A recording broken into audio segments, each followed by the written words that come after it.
Probability is a topic that we're going to be studying for quite a while. The problems can be relatively simple or relatively complex. In this video, we're just going to look at sort of the basics of probability to get us started. The main thing I want you to remember about probability questions, whether they're simple ones or complicated ones, is that probability equals successes divided by outcomes. We're going to be able to express that as a fraction, as a decimal, or as a percent. But the main thing in every probability question is we're looking for how many successes are there, how many outcomes there are, and we divide that. Let's talk about that word successes. A success has nothing to do with winning or losing. Instead, a success happens when we meet the condition that we're looking for. We'll look at an example to really sort of make sure you understand this word success, because it's very important as we're calculating probabilities. A single fair coin is to be flipped. What is the probability of getting heads? Now, I mentioned that it's a single fair coin in this example. For all of our work in probability, we're going to work under the assumption that the coins, the cards, the dice are all fair. There's no weight in a dice to make it land a certain way that would throw things off. We're not going to bring those sort of situations into play. We're going to work with fair materials. Now, thinking about a fair coin that is going to be flipped, and we want to know what is the probability of getting heads. This is a very simple example, but it's a great one for us to start out with. Remember, probability is equal to successes divided by outcomes. So those are the two things we need to find here. Well, how many outcomes are there when I flip a coin? Well, there's heads and there's tails. That's it. So there are two possible outcomes. That's going to be our denominator. And now, what are our successes? Remember, successes don't have anything to do with winning and losing. I don't win anything here if it's heads. I don't lose anything if it's tails. But the question said, what is the probability of getting heads? So heads represents my successes. It's what I'm looking for. How many heads are there on this coin? Well, there's one. So I have one success and I have two outcomes. So the probability of getting heads is 1 out of 2, or 1/2. That's this probability written as a fraction. I also mentioned that we could write this as a decimal. If we want to convert this to a decimal, we just divide 1 divided by 2, and we get 0.5.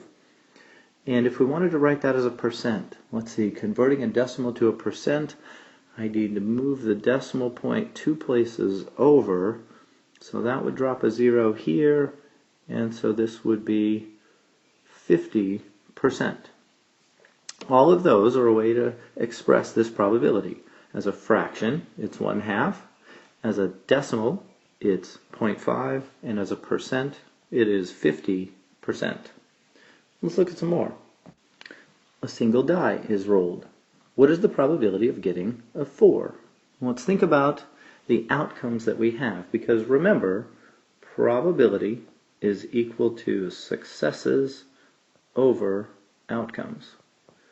So what I need to know is, how many outcomes do I have? What are my successes? Well, on a single die, the outcomes would be 1, 2, 3, 4, 5, and 6. So I have 6 outcomes. So here I have 6 outcomes.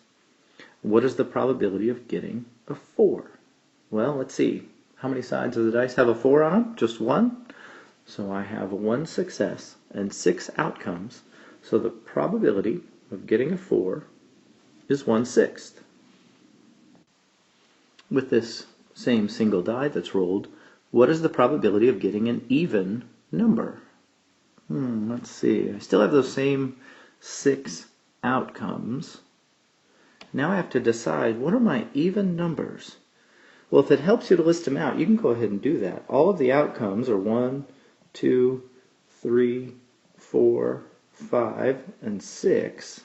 And now we can decide which ones of these are even numbers. 1 is not, 2 is even, 4 is even, 6 is even. So I have 3 successes in my 6 outcomes. So the probability of getting an even number is 3 out of 6, or 3/6. which you could reduce to 1/2. Sticking with that same single die, let's look at two more questions. What is the probability of getting a 10? Well, again, probability of successes over outcomes. I know I have 6 outcomes, and how many of those would be successes? How many of the sides of a single die would be a 10? Well, I have 1, 2, 3, 4, 5, and 6. None of them are a 10. So I don't have any successes. So that probability is 0 out of 6, which also we could just say is 0. That can't happen. What is the probability of getting a number less than 8? Well, I still have 6 outcomes. How many successes do I have? How many numbers on that single die are less than 8? Well, all of them are. So all 6 of them are successes. So the probability of getting a number less than 8 is 6 out of 6. That probability is just 1. And this brings us to an extremely important idea. And that idea is that all probabilities are between 0 and 1. Something that absolutely cannot happen, like getting a 10 when we roll a single individual die, that probability is 0. Something that absolutely cannot happen has a probability of 0. And something that absolutely must happen, like getting a number less than 8 when we roll a single individual die, that probability is 1. So if it can't happen, the probability is 0. If it must happen, the probability is 1. So all of our probabilities are between 0 and 1. This is a really important idea, and it can help you when you're solving these problems. If you come up with an answer of 1.73, you know you've got it wrong, because all probabilities have to be between 0 and 1. Keep that in mind. Let's look at some more. A really common situation for us will be 2 dice are rolled, and the sum of the faces is found. In your book, you'll see a table of all 36 possible outcomes. Wait a second. What? 36 possible outcomes? What the heck? How can that be? If I roll 2 dice and take the sum, I get these possible outcomes. 2, 3, 4, 5, 6, 7, 8, 9, 10, 11, and 12. Anybody who's played Monopoly knows that these are the only outcomes when you roll 2 dice and take the sum. How come you're saying there's 36 possible outcomes? Well, wait a second. We're all familiar with the fundamental principle of counting. How many possibilities are there on the first dice? There are 6 possibles on the first dice. And how many possibilities are there on the second dice? Well, there are 6 possibilities on the second dice. And what do we do with those? We find a number of possibilities for each and multiply them together. So that means there should be 36 total outcomes. Well, I'm still not seeing 36 possible outcomes up there. I'm seeing 2 through 12. Well, hang on just a minute. There's more than one way to roll those numbers. For example, rolling a 3, you could get a 2 on one dice and a 1 on the other, or you could get a 1 on the first dice and a 2 on the other. So if there's more than one way to roll each of these individual outcomes, maybe there really are 36 possibilities. Let's look into this a little further. We just mentioned rolling a 3 and said that there's more than one way that that could happen. And let's pretend we've got an orange colored dice and a green colored dice. And I could get a 1 on the orange dice and a 2 on the green dice. That's one way I could roll a 3. I could also roll a 3 with a 1 on the green colored dice and a 2 on the orange colored dice. And those are different outcomes. You can see the numbers on the dice have changed. The green dice used to have a 2, now it has a 1. The orange dice used to have a 1, now it has a 2. So these are 2 different ways that I could roll a 3. This is going to be true for the outcomes when I roll 2 dice and take the sum, and that's what you'll see in the table in your book. Let's take a look at rolling a different number. When rolling a 4, there are 3 different ways that this could happen. I could get a 1 on the orange dice with a 3 on the green, a 2 on the orange with a 2 on the green, or a 3 on the orange and a 1 on the green. This usually raises questions for students. what happens is they say, well, wait a minute, you've counted a 1 and 3 twice. Why didn't you count 2 and 2 twice? Well, I want you to take a look at the colors carefully.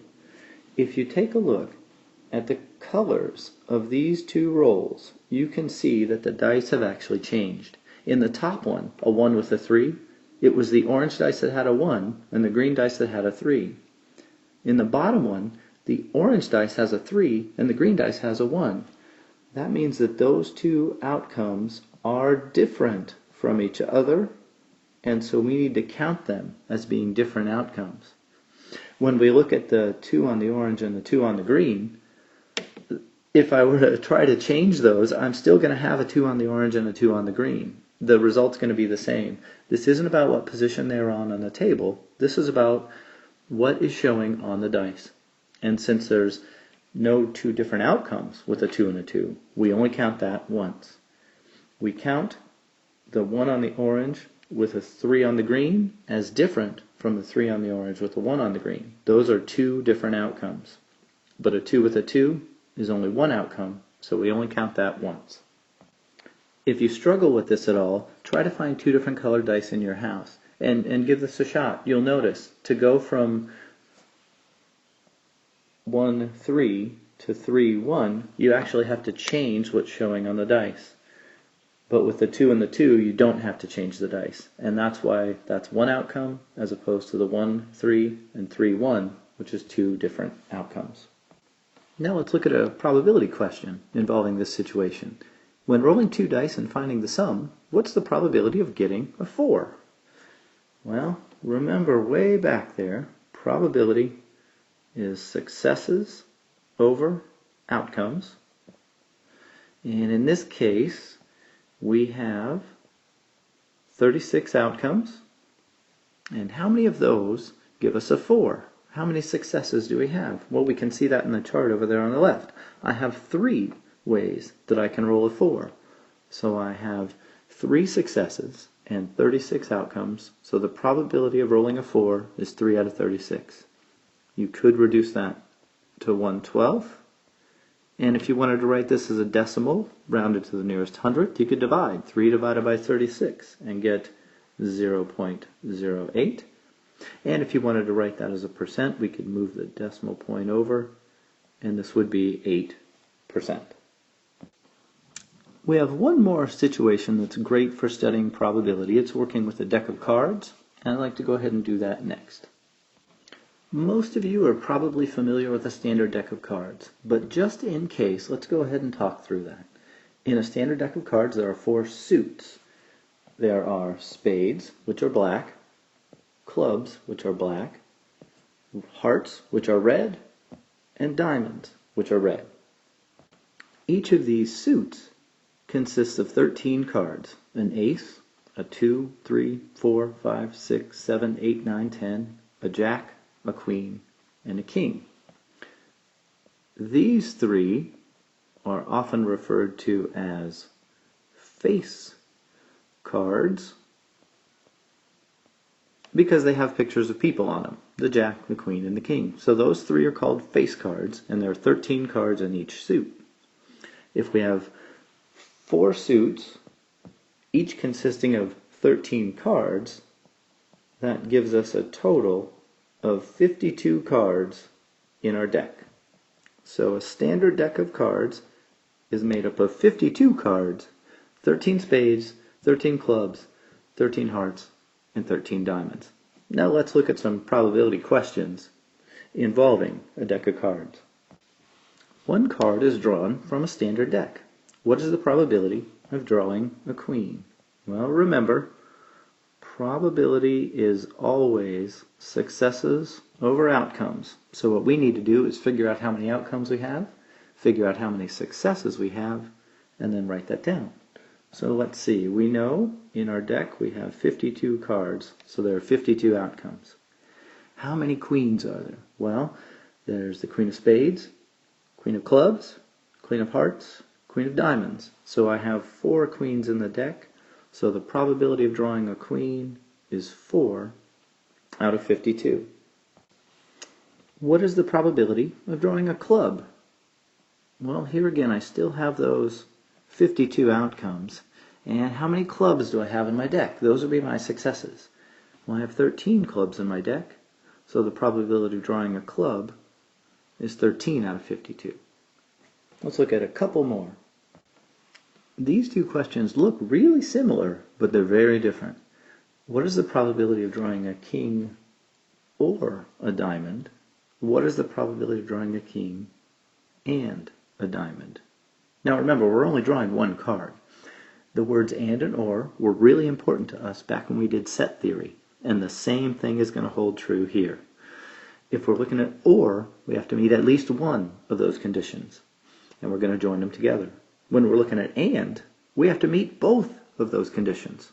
So keeping that in mind, the probability of a king or a diamond. Well, I know I'm going to have 52 outcomes, and the hard part of this is figuring out my successes. What are my successes? Well, let's see. I've got 13 diamonds,